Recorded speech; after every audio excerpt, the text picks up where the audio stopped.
Okay, hey guys, so I'm actually going to share this very interesting story with you about a crazy psychotic stalker issue that me and Austin have been having for a little over a year now. So it all started like right before my graduation, and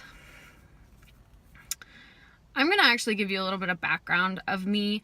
I was born and raised in Las Vegas, Nevada, and I actually grew up in a very drug-friendly environment. Both my parents were on hardcore drugs, and I ended up like throwing my hands up and being like, I can't deal with you guys, and moving to North Carolina with some family members. And so like a lot of personal things in my life got exposed during this whole situation, and that wasn't very appreciated, but it happened. So my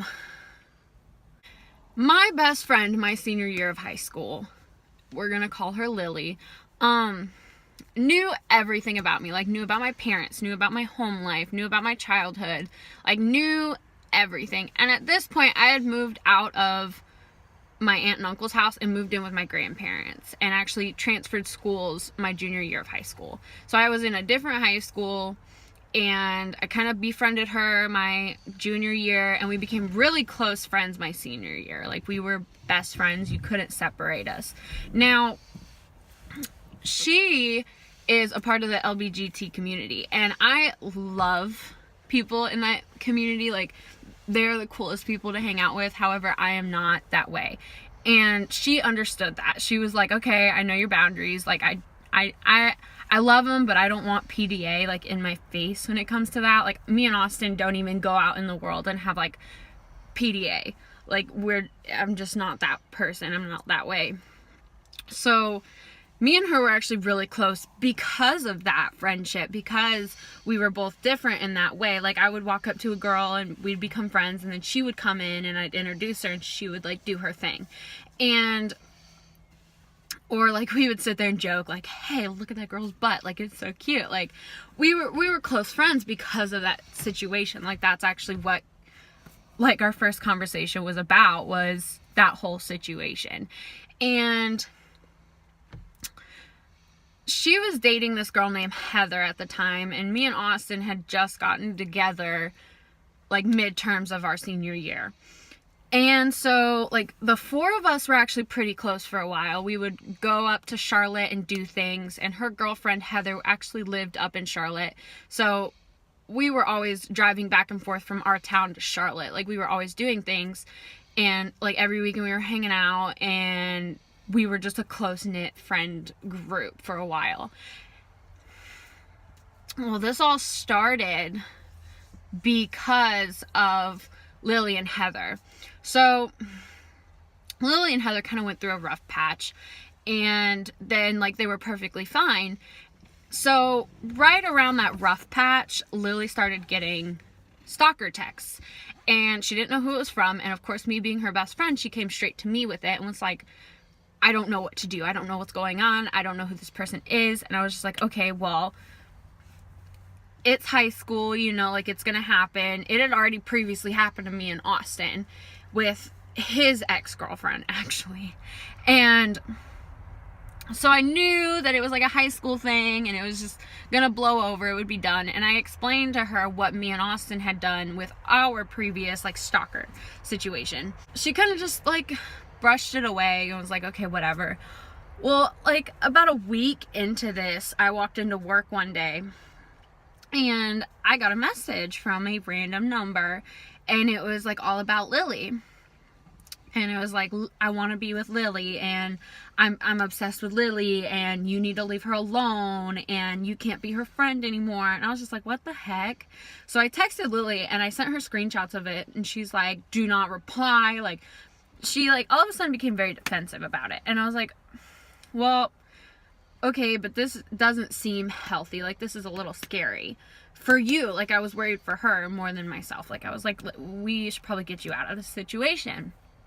Well, it actually stopped. Like, not right then and there, but it pretty much stopped along that next week. Like, it was like kind of here and there messages, and then it just completely like dead silence. And we continued on with finishing our finals and about to graduate and getting cap and gowns and graduation pictures and all that fun stuff you do right before graduation. And right at this time, my grandparents were actually looking to move back to Vegas. And I was perfectly fine with that. Like, I did not want to go back. I wanted to stay on the East Coast. And I actually fell in love with farming. And that's not, I mean, it is a big thing out west, but it's not at the same time. It's a very hard niche to get into out west. So I wanted to stay here and continue my education and my career in farming. So I ended up, instead of having to go through like the apartment and renting a house and like those types of things, I ended up moving in with Austin's parents. And I'm very grateful that they were okay with me moving in with them, and they allowed it to happen. And it actually saved everybody a lot of stress in the long run. And at this point, like, Austin kind of knew that I was getting these messages, but he wasn't very worried about it either. Like, it was just a stupid high school thing that somebody was just messing with us, and it would go away. So, like I said, we graduated and everything, and on the night of my graduation, my grandparents handed me a title, and it was to a travel trailer. They actually gave me their like 20 by 8 foot little toy hauler travel trailer for a graduation gift, so that me and Austin could actually move into it.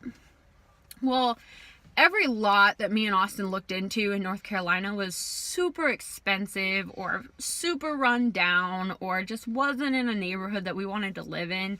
So we actually found a really cute little lot in South Carolina in this like little, like almost retirement neighborhood where like old folks would retire and move into their travel trailers, and were like permanent residents in their travel trailers in this little park. And our neighbor was actually his cousin, so he's the one who actually showed us this lot, and it was gorgeous. It had like woods behind it and a little creek that ran right behind us, and it was beautiful, and we fell in love, and it was in our price range. And so we went and moved there right after graduation. Well, about 2 or 3 weeks after graduation, I started getting text messages again. And at this point, I was like, how did these people get my phone number? And this is actually kind of like a social media awareness type situation where you should really watch what you're putting on the internet, because I didn't, and I learned that the hard way. Back in high school, me and Austin actually adopted these 2 dogs, and their names are Jack and Diane, and they're our babies. They're so cute. They're actually on my channel on another video, and I wasn't paying attention. I had just got these 2 adorable dogs, and I wanted my friends to know about them because they were my babies and I loved them. And so I took a picture of them and posted it on my Instagram account, not even thinking about it. And so when I started wondering how they got my phone number, I was like, well, if they're friends with Lily, because they had all this information about me that only Lily knew, then maybe they could have like jacked it off of Lily's phone, or like that was the only thing I could think of, because my number wasn't in my name. It was actually my grandparents' name. Austin's number wasn't in his name. It was in his parents' name. So I was really curious as to how my phone number got out there. And I started scrolling through Instagram one night, and in that picture of my dogs were our phone numbers on their dog tags. Nobody in their right mind would ever worry about that, especially in high school. Like, we're all friends. Most people in a small town going to high school have each other's numbers anyways. So it wasn't something I was super worried about until all this happened. But at that point, it was way too late. So I never actually took that picture down. I just kind of left it because this stalker already had my phone number. And if it was going to go any further, it was too late for me to do anything about that. So we ended up moving and taking our dogs and all of our belongings and going to South Carolina. And for a while, we didn't really hear anything. And one night Heather texted me and was just like, hey, like, Lily's still getting these messages. Are you still getting these messages? I'm getting these messages. And I was just like, yeah, like, we're still getting these messages, but it's like we don't even reply. Like, it's just stupid. And again, figuring it would just go away, they would get bored, they wouldn't do it anymore. That wasn't the case. However, she was like, okay, well, we need to figure out who it is. And so we texted her for a little bit, and when Lily found out we were texting her, trying to figure out who it was, she got livid, like so mad. And she actually thought that it was her girlfriend messing with her, which made no sense to me. I don't know why, but long story short, Heather had already had like previous cases with her ex-girlfriend on like stalker situations. I don't know, I wasn't involved in all that, so I didn't really keep tabs on that situation. But long story short, Lily thought it was Heather doing it. And so Heather was very upset about this situation and came to me and Austin, was like, we need to figure out who it is so Lily's not mad at me anymore. And I was like, okay, well, let's figure out who it is. Started thinking, and it just didn't click with anybody else. And I was just like, okay, well, maybe it is Heather. Like, just maybe. Like, I had the slightest thought in my brain, but at the same time, like, these messages were like, I want to be with Lily, I'm in love with Lily. And I was like, you're already with Lily, so why would you be saying this to me? And at the same time, it was like kind of, they were also threatening, like, you need to leave her alone, or I'm gonna do this to you, or I'm gonna come to your trailer and screw it up. I don't know how they knew or how they got a location, but I ended up getting a screenshot of my lot number and of my like one of those like overviews of the location which somebody's at. And I was just like, I don't have my locations on my phone. My Snapchat was private, so nobody could see where I was at. Like, it just didn't make any sense as to how this person knew I was in South Carolina and where my trailer was. And so Austin started fearing for me. And so he actually took this stalker phone number and was sticking up for me and was like, hey, you need to leave her alone. Like, we're gonna take this to the authorities. Like, you need to go away, pretty much. And so after that, the stalker had his number as well, even though they could have gotten it off that picture with the dogs. Long story short, they had his number.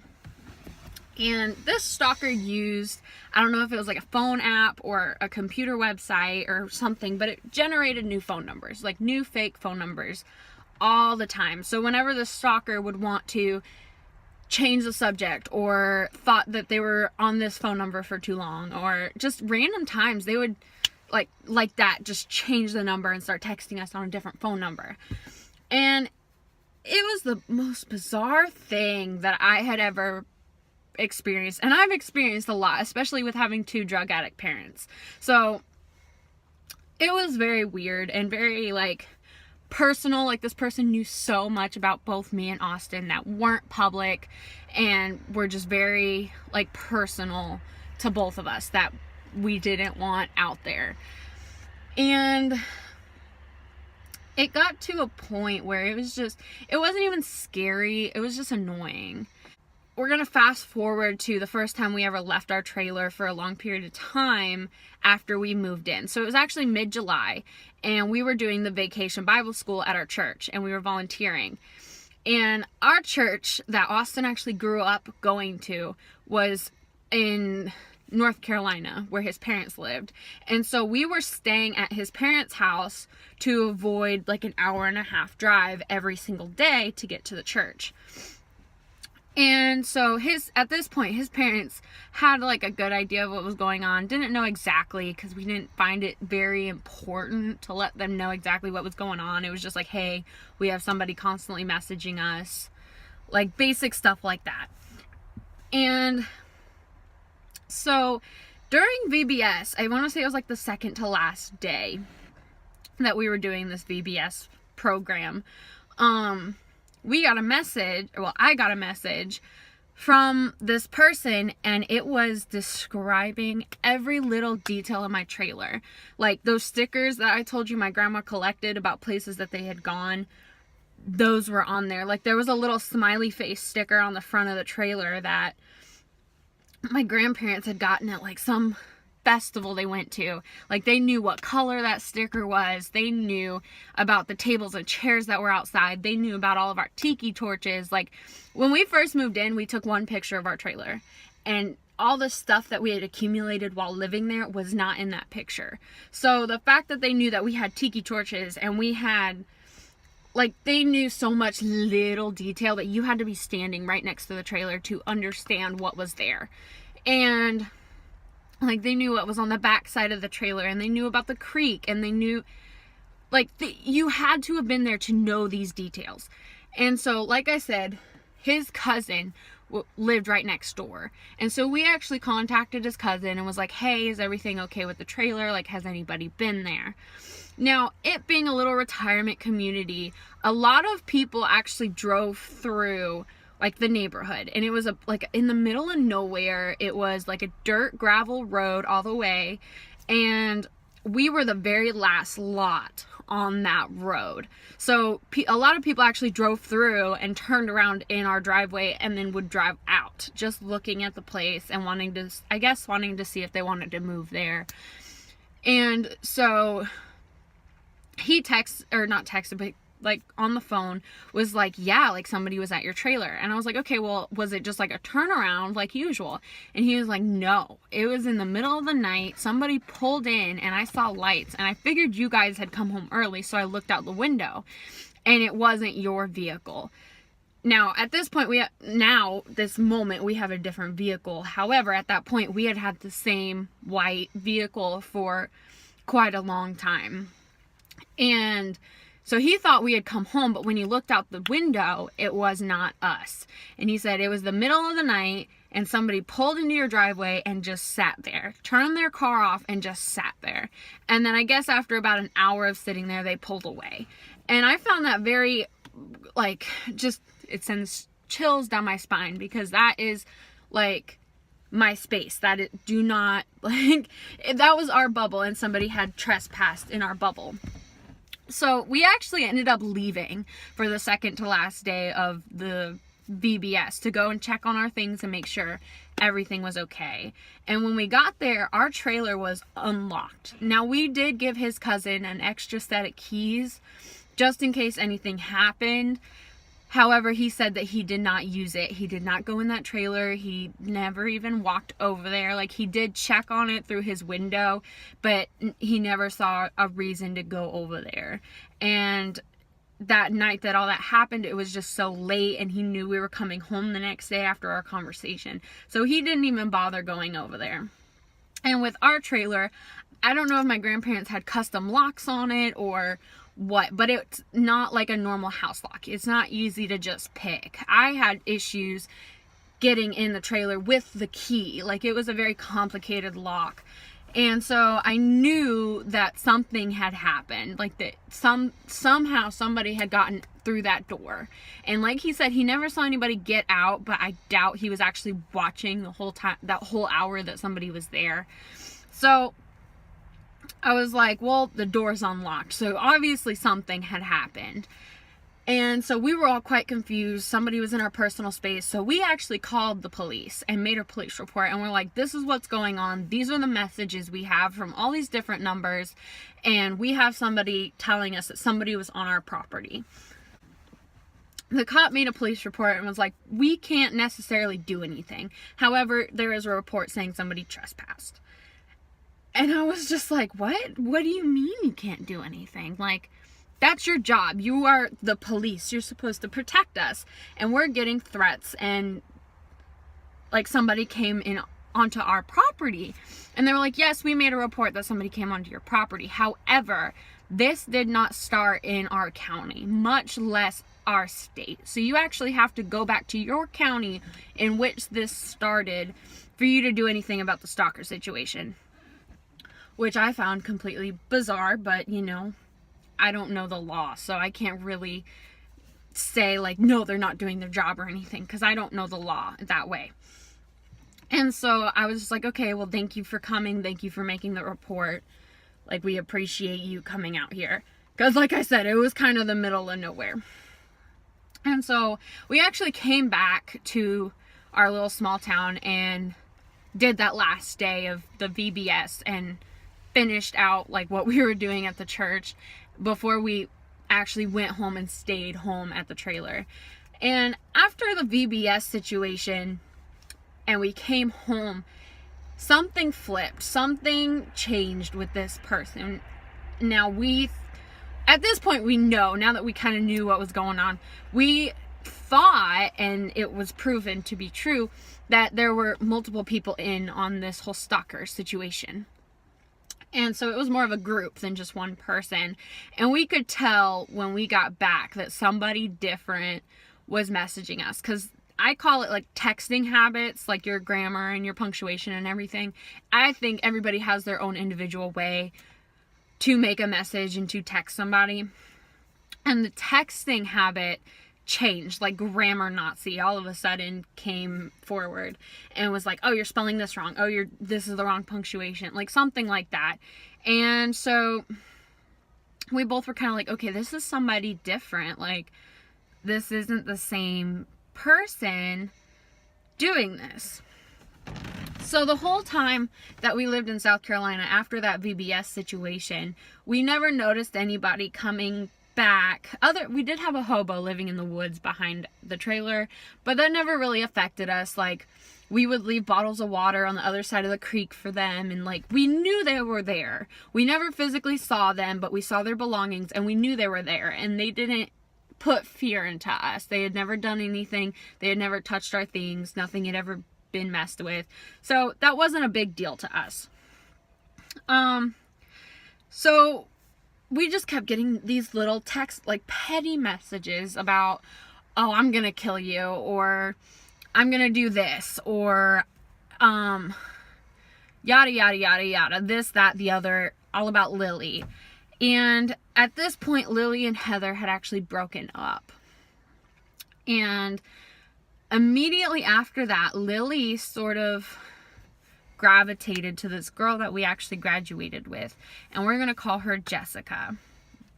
And as soon as that happened, I started thinking about a situation that happened with me and Jessica in high school. Me and her our art teacher had us do a mural together on like the patio on the outside of our like art room. And the whole time we did this mural, this girl who also was in the LBG community just kept asking me questions about Lily. And at that point, I had already found out that somebody was sharing my information. So I wasn't sharing very big information about Lily with this person. I was just like, oh, like this is her favorite color, and like little petty little things like that. Like, I wasn't giving like dangerous information to this person just because I didn't know who they were. They weren't my friend. I didn't know the relationship that her and Lily had prior. And I didn't think anything of it until Lily all of a sudden went towards this person after her and Heather had broken up, after we had graduated and everything. And so when that started to happen, I remembered all the questions that this girl had asked me about Lily, and how all of a sudden she was just like I just remember the whole time in high school, she kind of had this thing for Lily. And I talked to Jessica's ex-girlfriend at one point, me and Lily both, because she was in our class and she came into class very distraught one day. And I remember having a conversation with her about Jessica, and we're going to call this ex-girlfriend Brenda. Brenda had a conversation with us about how crazy Jessica was and how stalkerish she was and how fearful Brenda was about Jessica. And it never clicked until this point. And Lily and Jessica actually ended up dating and getting together. And I texted Lily and was like, I don't know how we didn't see this before. Like, this these are all the things that I just remembered, and do you remember that conversation with Brenda, and do you remember this and that?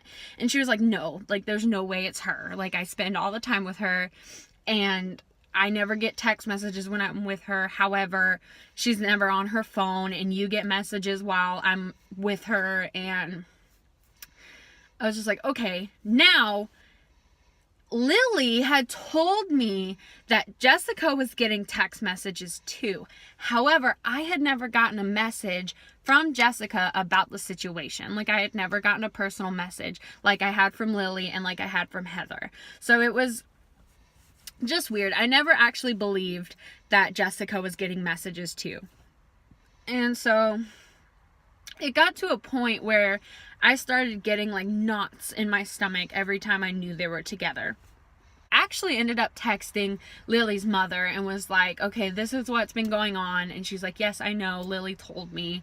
And I was like, well, this is who I think it is. And she was like, there's no way, like, she's sitting on my couch or they're out together right now, and there's just no way it could be her. She's the sweetest person ever. And I was like, those are the people you don't trust. Like, I'm blunt. You know I'm blunt. I'm very rude half the time when I'm being blunt about something. Like, yes, I can be sweet, but at the same time, I'm a very blunt person. It kind of runs in my family. And a lot of people who are very straightforward and don't tell lies are very blunt about things. And the sweetest person to me is the person you don't trust, because sweet people tend to hide a lot of secrets. And so I was just like, no, like, it's her. Like, there's no way it can't be her. So me and Austin ended up contacting Heather and saying, hey, this is still going on, and you know a lot about this law thing, and I know you want it to stop as much as we do. Will you go to the police with us? And she's like, yes, I will, like, for sure. Like, I'm not with Lily, but I love her and I want to protect her as much as possible. And I am hearing shit outside my window. Like, I'm not even kidding. You want to leave? No, it's okay. I'm just hearing things. So if a hand comes shooting through that window, I'm gonna scream. I'm gonna break it off. Anyways, so, sorry, that really creeped me out. And I don't see anything. So, we ended up going to the Charlotte Police Department because it was the biggest police department in the general area, because Charlotte is so big and Mecklenburg County is so big. So we figured they would have more resources to help us. And so we went there first, and they were very understanding. They were like, we wish we could help you. We want to do everything we can to help you. However, this is not our jurisdiction. We can't do anything because it's not happening in Mecklenburg County. And so, of course, I was like, I can't, like, nobody's helping us at all. So we ended up driving to our county's sheriff's department, and they were like, well, we can't do anything, we can't help you. And I was like, okay, well, who can help us? And they were like, well, try going to the police department. So we went to our county's police department, and again, they were like, well, we can't help you, there's nothing we can do. And I was like, okay, well, who in this county can help us? Who do we need to go to? And they were like, you need to go to the magistrate. So we actually looked up where the magistrate was, and we went there, and it actually ended up being at the jailhouse. And which in itself was kind of creepy. I don't think many people want to be surrounded by criminals in a jailhouse, but that's where we had to go. So we ended up going, and I talked to the lady behind the glass and was like, okay, I have all these text messages. My friend's getting harassed. I'm getting harassed. My fiance's getting harassed. We need to do something. And she was like, well, I can't necessarily help you. And I was like, what do you mean nobody can help me? Like, this is getting serious. Like, this is just ridiculous. It's been going on for way too long. And she pretty much told me that without having an idea of who it is, she can't write a court summons. She can't do a warrant. She can't do anything for us because we don't know who it is. And I was like, okay. So we all ended up leaving, and we were all very frustrated because nobody could help us.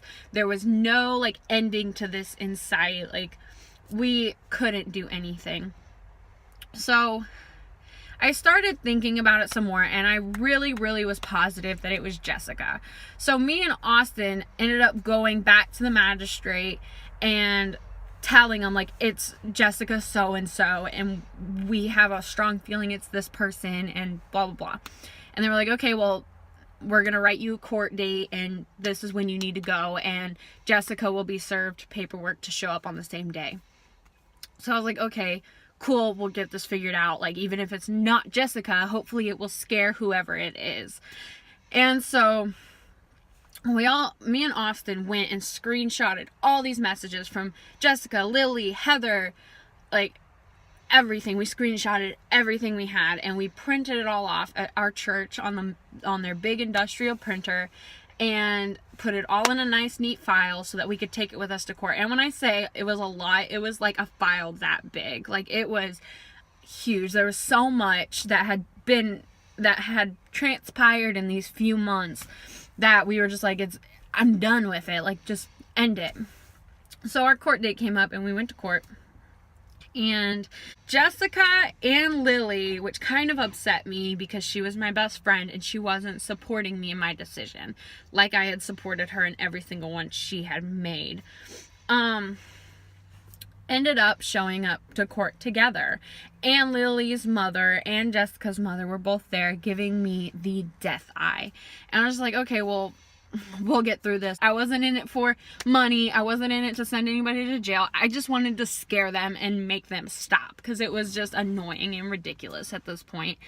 And so we went through all these other people's court cases and like just sat there for the longest time. And then finally my name got called up. And you have like pews, and then you have like this gate with a swinging door. So I walked through that swinging door, and there was a lady at a desk. And then right behind that lady at a desk was like not the jury, but like the judge, sort of, at like the stand. And so the lady at the desk looked at me and was like, what's your name? What are you here for? And I told her, and I tried handing her that file of text messages. And she's like, I can't take that. And I was like, well, what do you mean you can't take that? Like, isn't that what I'm supposed to give you? And she was like, no. And she slapped a sticky note on top of the file. And the sticky note had a date on it and her name and phone number. And it said, this is your court date. And I was like, excuse me? What do you mean? And she was like, your court case is being continued. Like, we don't have time to address this today. And I was like, okay, well, what am I supposed to do? And she was like, well, just block the phone number. And I was like, you don't understand. It's more than one phone number. And I know everybody's going to be like, well, you should have changed your phone number. But at the time, my job was surrounded by that phone number. My whole family out in Vegas had that phone number. Like, my mother, who never had a stable phone, had that phone number. So I was really trying to do everything I could to not change my phone number. And so, not long story short, but the court case got moved back 2 months. And I was like, oh my gosh, like, I have to deal with this for 2 more months. I can't believe it. But I was just very frustrated. The whole situation was very frustrating for me. And so we ended up moving back in with his parents. Other circumstances came up, and we ended up parking the trailer at his grandparents and moving back in with his parents. And at his parents' house, his little sister lives there. And at the time, she was 9 years old. And so this whole thing was not a big deal. We just wanted to be cautious. We didn't know. Of course, at this time, after court and everything, his parents knew exactly what was going on, had read the messages, knew who we thought it was. But at the same time, we weren't for sure. So we didn't know if it was a male. We didn't know if it was a predator. We didn't know if it was this girl from high school just messing with us. Like, we didn't know. So we wanted to keep this 9-year-old safe. We're going to call the 9-year-old Elizabeth. And so Elizabeth, of course, knew what was going on, because we wanted her to be aware and to just, like, she didn't know detail by detail, but she knew something was going on, and we wanted her to let us know if anything suspicious started to happen, or she started getting messages, or whatever. We just wanted her to know and to let us know if something were to happen. Sorry for this cut in here. However, there was a situation that had happened where this stalker did actually have death threats for Elizabeth. They were saying they were going to kill the 9-year-old Elizabeth. And that's where we all got pretty scared, and we did let her know just to be cautious. She didn't know there was death threats on her, but she did know that something was going on. Within those 2 months between the 2 court dates, things started to get progressively worse. I am a cigarette smoker, so I do smoke cigarettes, and me and Austin are night owls. So typically we're up all night long and then do like a few hours of sleep and then get up and go to work, or get up and go and do something. So we don't sleep very much. At least we try not to, just because our bodies are just naturally up at night, and then we do have to go and do things during the day. So at night, when me and him are talking, or me and him are doing a project or anything, I typically walk outside. So the garage is typically open a lot at night while we're up and about. And so there was one night, I remember it clear as day. I walked outside to smoke a cigarette, and there was a car parked in our driveway with no lights. The engine was off. Like, they were just sitting there chilling in our driveway. And I was like, freaked out. Like, I didn't even want to go past the garage door like threshold, and I was like, okay. So Austin walks out immediately behind us, and the actual physical door going from the garage to the house was quite loud. So I don't know if these people saw me or heard him shut the door and saw us both or what, but as soon as we started walking out towards our truck, they like turned on that engine as soon as possible and just hauled butt out of there, and we're just gone. And so, of course, that gave us a very uneasy feeling, and we told his parents the next morning when they woke up for work, and they were like, okay, well, we need to do something about this. And so we did make a police report on it, and of course they were like, well, we can't do anything, but there is a police report. And so that was in the ongoing police report we had. And throughout that month, we had like drive-bys by different vehicles. Not like shooting drive-bys, but like creepy, like slow, past the house, like drive-bys. And like, we just noticed it like out the window, or as we were coming out, we would see it, and then they would like haul butt away whenever they saw us. And it was quite obvious somebody was watching our house and knew where we were living at that point.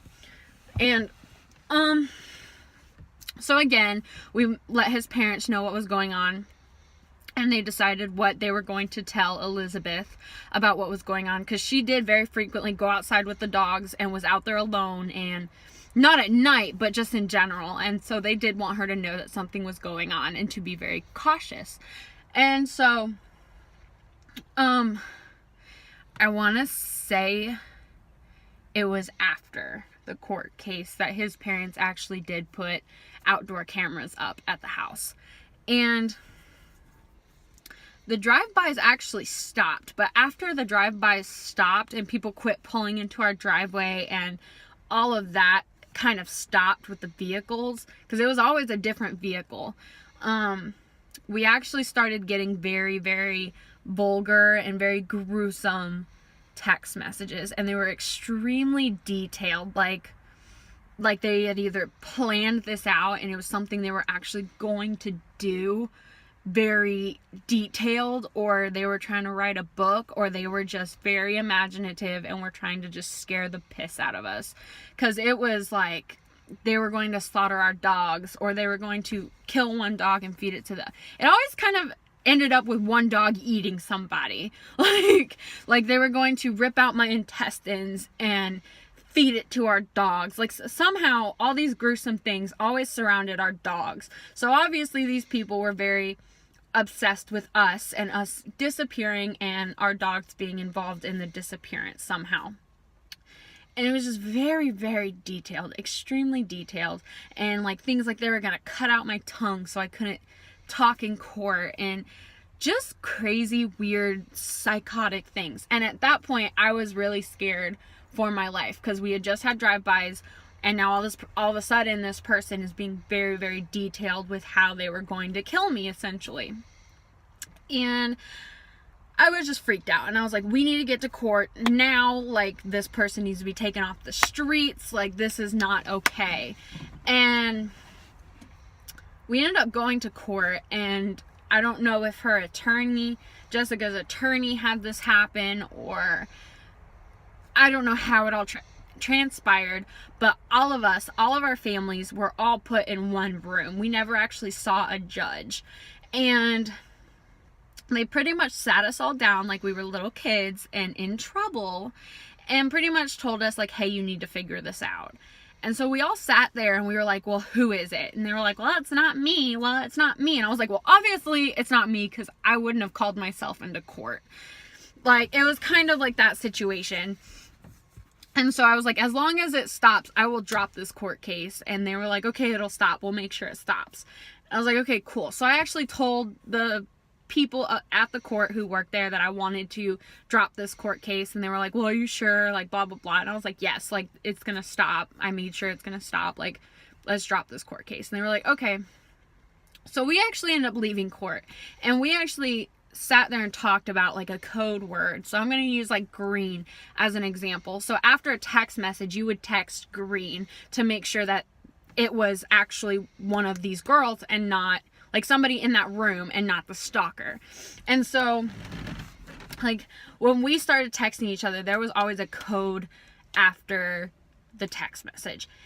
And we had like this little meetup place that we were going to meet up like once a week and talk about who we thought it was and try to get it to stop.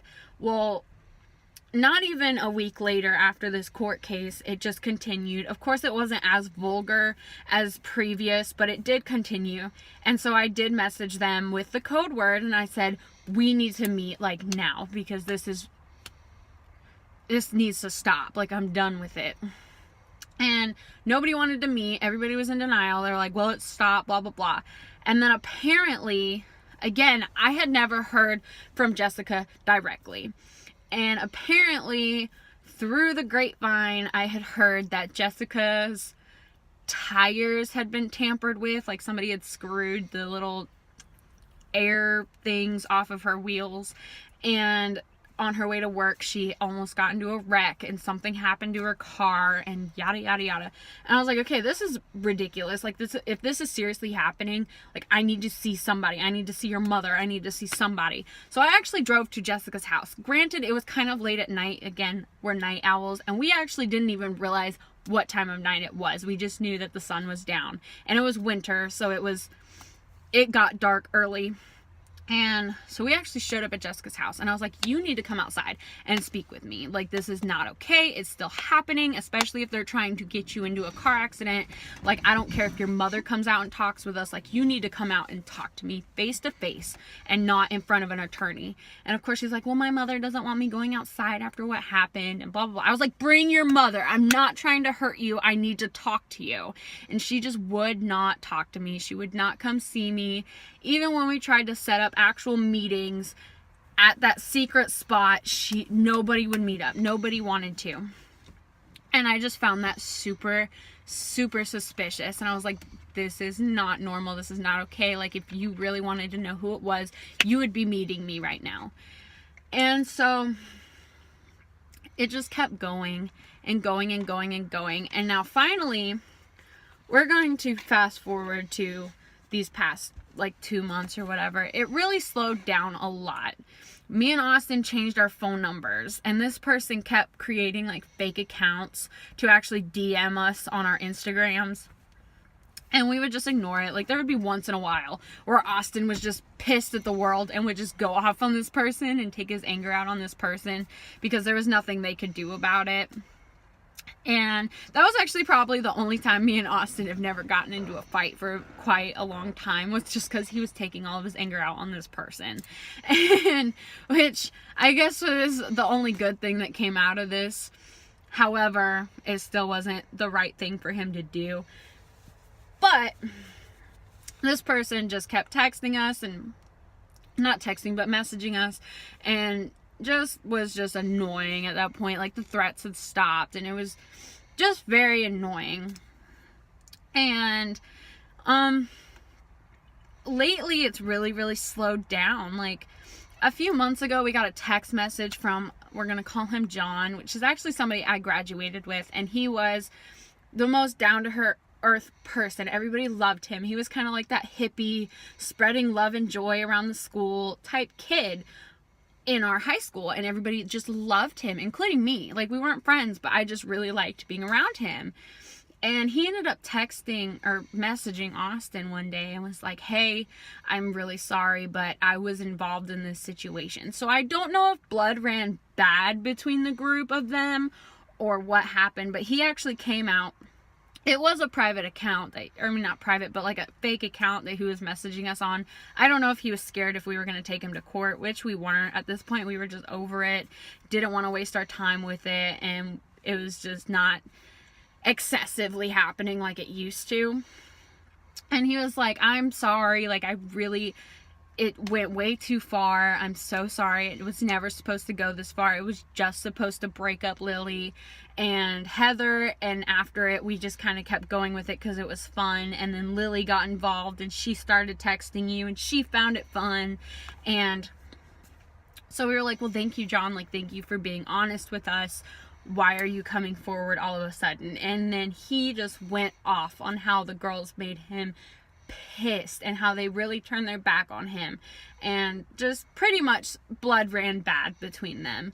And he thought that we should know what was going on, and we were actually very appreciative. Like, Austin and him had a very good conversation for about 2 days after that, and actually kind of not become friends, but didn't hate each other anymore. And so again, it really stopped after John was uninvolved. Like, it not stopped, but really slowed down. I don't know if this person all of a sudden got a job or what, but it slowed down quite a bit, other than like really late at night, and we would get like a string of long messages, and it was just ridiculous, and we wouldn't even read them. And then we're gonna fast forward to yesterday. So yesterday, I personally actually had a very serious complication and ended up in the hospital. And while I was in the hospital, I was actually asleep in my bed, and Austin got a message, and it was from a Snapchat. And how John got Austin's Snapchat is beyond me. I'm not a techie person. I've never gone out and actually found friends on Snapchat. Usually my friends came to me, or we would like scan that little code if we were together, but I never really knew how to look anybody up on Snapchat. So however he found Austin's account is beyond me, but again, I'm not techie. And he sent Austin a message with his face on it, and I'm going to try to put the screenshot without his face and without actual names in it, if I can figure out how to do that. But he pretty much put up a message that said, hey, this isn't fake. There's no way for it to be fake. If it was fake, there would be like a label at the top of the screen saying it was from a fake like app or whatever. And I need to tell you the full story. I don't know if guilt got to him, or again, they pissed him off somehow or something. But he pretty much just told us the entire story of how it happened, and that Lily and Heather were involved. I mean, Lily and Jessica were involved, and Heather was never involved. They just really hated Heather for some reason.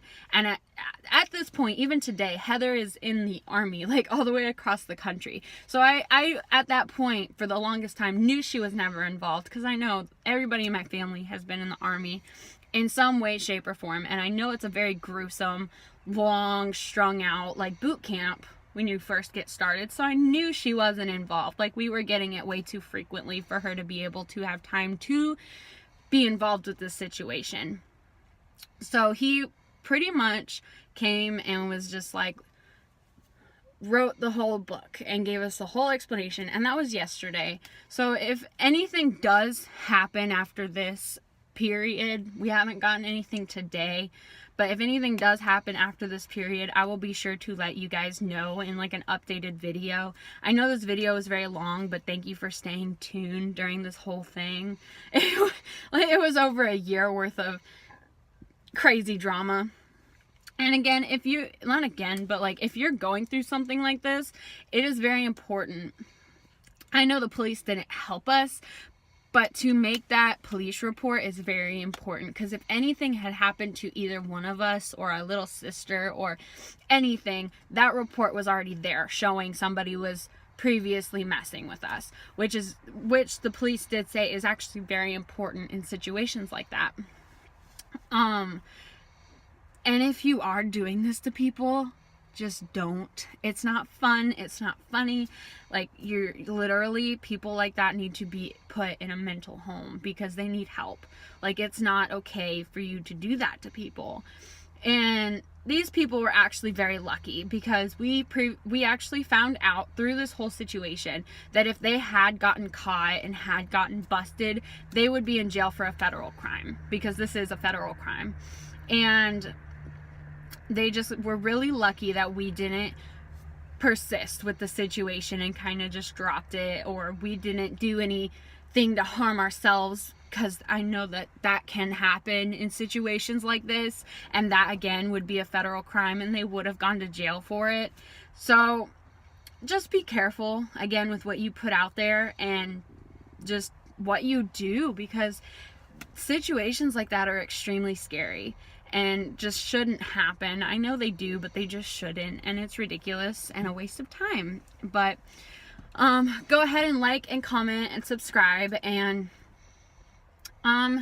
let me know if anything crazy like this has happened to you. I know I'm not the only one in the world that this has happened to, so just let me know your crazy stories down below. And again, subscribe, because me and Austin have tons of crazy stories like this. So yeah, thanks for watching the whole way through, and hope you guys have a great day. Thank you. Bye.